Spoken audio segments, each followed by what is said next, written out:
So I'm going to touch on depression, pretty much every single mental illness there is today, and tell you guys a little bit about myself and tell you guys my story through this mask. So pretty much this mask pretty represents my life.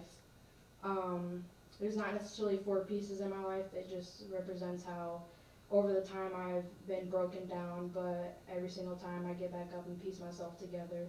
Um, yeah, so we made that about a few weeks ago, and while I was making it, this is pretty much based on our trauma that we've endured throughout our life.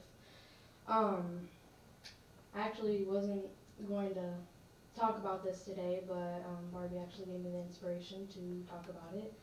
Um, a lot of people don't really know how common this is getting today, and sex trafficking is getting very common. And it was 2017, and I met a girl named Erin at a party, and I didn't really know what I was getting myself into. I was, running away. Um, my parents were never there for me, so I was out doing my own thing, so I was trying to fulfill that love my father never gave me, and so over those few nights I was staying with my friend Erin, I didn't realize that I was getting blackout drunk and that she was putting drugs in my drink, and um, I I like realized that over these next few weeks, and when I was running away, I would always go with her, and I started realizing that I would black out and wake up in another guy's bed each night. Um, this one specific day, I ran away and I stayed with her. I'm not sure what she put in my drink to this day, but I woke up in someone else's bed, and from the next 6 months, I was in sex human trafficking in Indiana. Um, I wasn't sure what was going on. They would always drug me. I wasn't sure when I was going to get my next meal. I wasn't sure if I was going to get showered. Um, but I just thought to myself, you're going to get through this. Like, you're going to, I was just trying to make it to the next day. At that point, I was missing. Um, I ended up in South Bend, Indiana, in these apartments, and I never would have thought that someone would have came and got me and saved me, but they did. Someone found me. The cops found me that day, and I began my journey to success.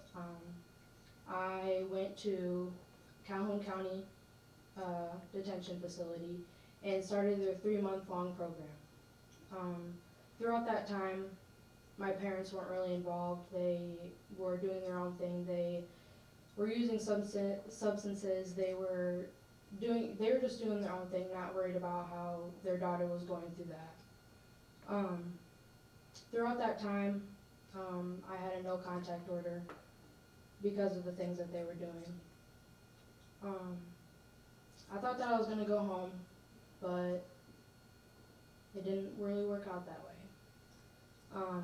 After I completed the program, I moved on to the next program, which is in Hersey, Michigan, Eagle Village. They focus on trauma and what you went through and try to process that trauma. At that time, I never really spoke up about what had happened to me because I was so afraid that she was going to come back and she was going to do the same thing that she did to me. Um, Throughout that time, I had been locked up for going on 4 months, and throughout that time, I never really thought that everything was going to get better. I was depressed. I self-harmed.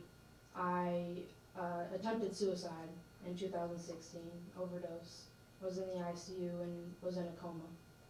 I um, I didn't really think life was gonna ever get better. Um, After I completed the program in Hersey, Michigan, I moved on to the next program. I had been locked up for about 8 months now. and I was beginning to lose hope. I began my next journey, my next challenge, and that was in Monroe County. Um, Throughout that time, they had explained to me that um, I was not going to go back home, that I was going to be put in foster care, and that I would never see my parents again. I I didn't really know what to think. I just I love my parents to death, but I didn't understand why they did what they did. But I went with it. I chugged along and just kept moving. Um, my therapist had explained that it was beginning to come to the end of my treatment and that I would be placed in a foster home until he asked me that question that changed my whole entire life. He asked me, "Do you have anybody, absolutely anybody in your family that you could go to?" And I said, "Yes."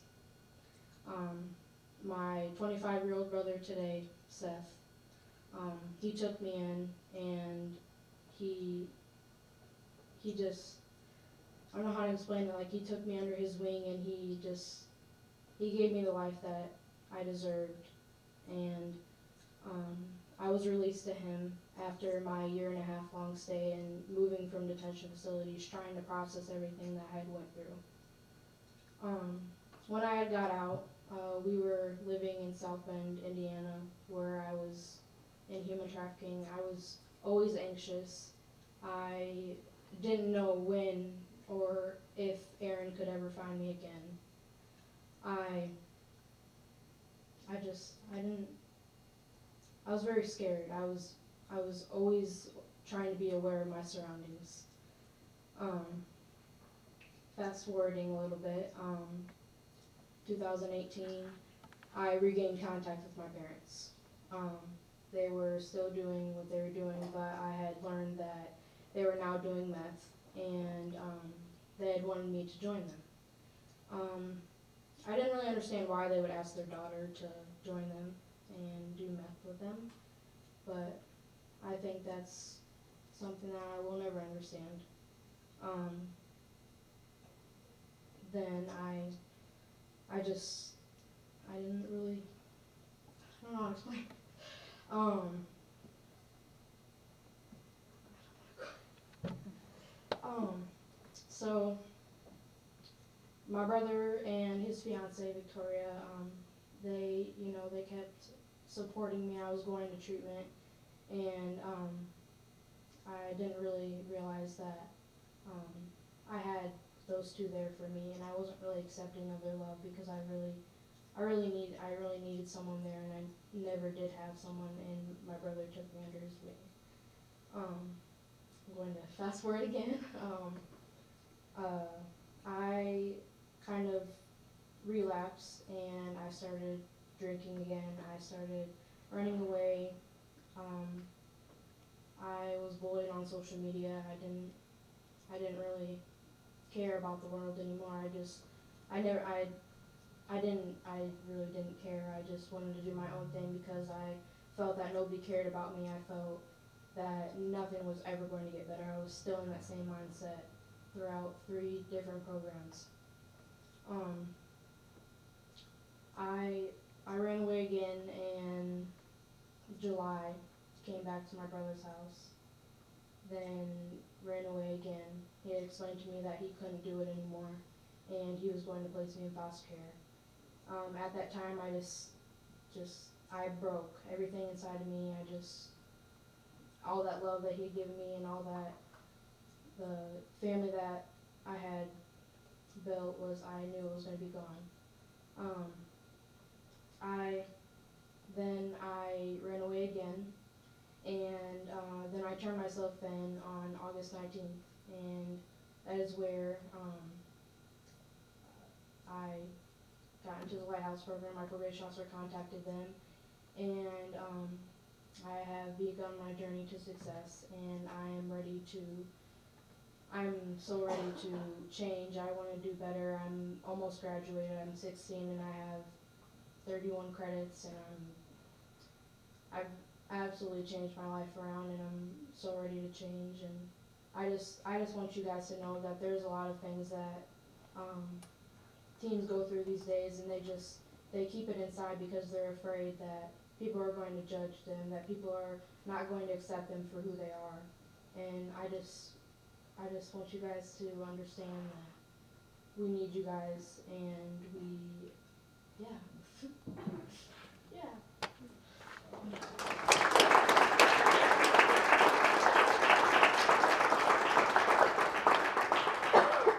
Madison, thank you so much for sharing your story and introducing us to your struggles and inviting us in. Oh, Aliana. Did I say it right? Aliana? Yeah. Okay. Would you like to come up? Yes.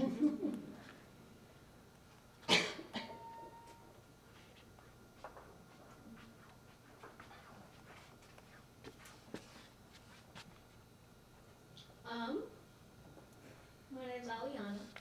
I'm 14 and in the Lighthouse program. I have my math today. I have 6 emotions on there. Some of them have white dots, and those are struggles that I face. The meaning of my mask basically is just a mask I wear every day to try and hide the emotions that I feel. There's anger, sadness, joy, trust, anxiety, and depression. The two I struggle with most are trust and depression. Um, I was 4 when I was first sexually assaulted, and it's been continuing for 9 years. Um, when I was 13, I finally told my mom about it. It was a close family friend, and sometimes siblings and cousins. Um, there was a point in my life where I didn't want to live, and I attempted suicide 3 times. Um, about a year ago, I started hanging out with the wrong crowd, drinking, smoking, running away, just doing a lot of things that weren't going to benefit me in the end.